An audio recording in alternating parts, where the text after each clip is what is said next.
كيف حالكم يا أصدقاء؟ قصة اليوم عاقبة الكذب. كان يا مكان، في قديم الزمان كانت هناك قرية صغيرة يوجد بها مسجد يدرس به الأطفال ويحفظون القرآن الكريم. قال الشيخ لأحد الطلاب: هيا يا بني، اتلو علينا بداية سورة العلق. أعوذ بالله من الشيطان الرجيم. بسم الله الرحمن الرحيم. اقرأ باسم ربك الذي خلق، خلق الإنسان من علق. اقرأ وربك الأكرم الذي علم بالقلم. صدق الله العظيم.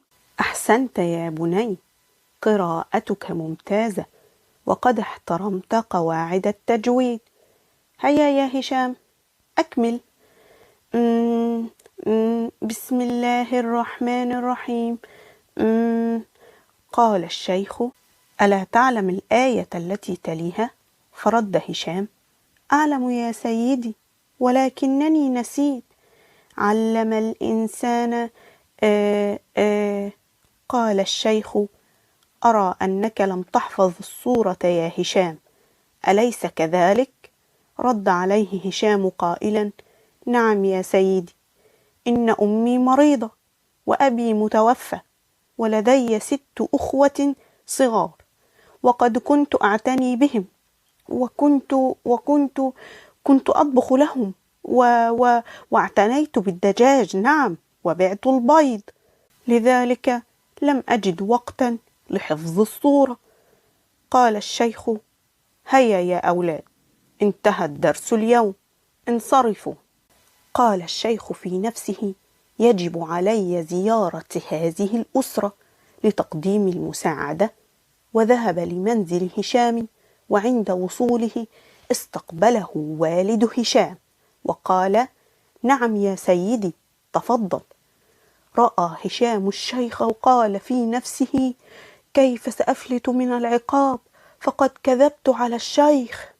قال والده: مرحبا يا شيخنا، أنا والد هشام، تفضل. رد الشيخ: عجبا، إن هشام قال لي إنكم عائلة فقيرة، وأن لكم 7 أطفال، وأن أباه متوفى وأمه مريضة. قال والد هشام: لا، إننا بخير، ولنا فقط 3 أطفال، وأمه بصحة جيدة والحمد لله. سأل الشيخ هشام: لماذا كذبت علي يا هشام؟ قال هشام: لم أحفظ دروسي يا سيدي، وقد كنت ألعب مع الأطفال، لذلك فقد كذبت، سامحني يا شيخي.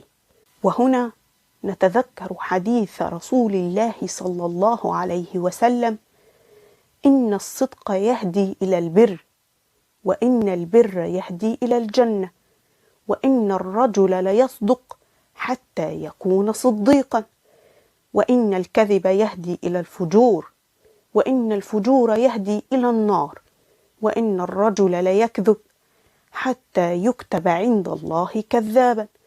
صدق رسول الله صلى الله عليه وسلم. وهنا تنتهي قصتنا، ونتعلم منها يا أطفال أن الكذب لا ينجي صاحبه أبدا، وأن الصدق من أفضل الصفات التي يجب أن يتحلى بها الإنسان. دمتم في حفظ الله ورعايته، والسلام عليكم ورحمة الله وبركاته.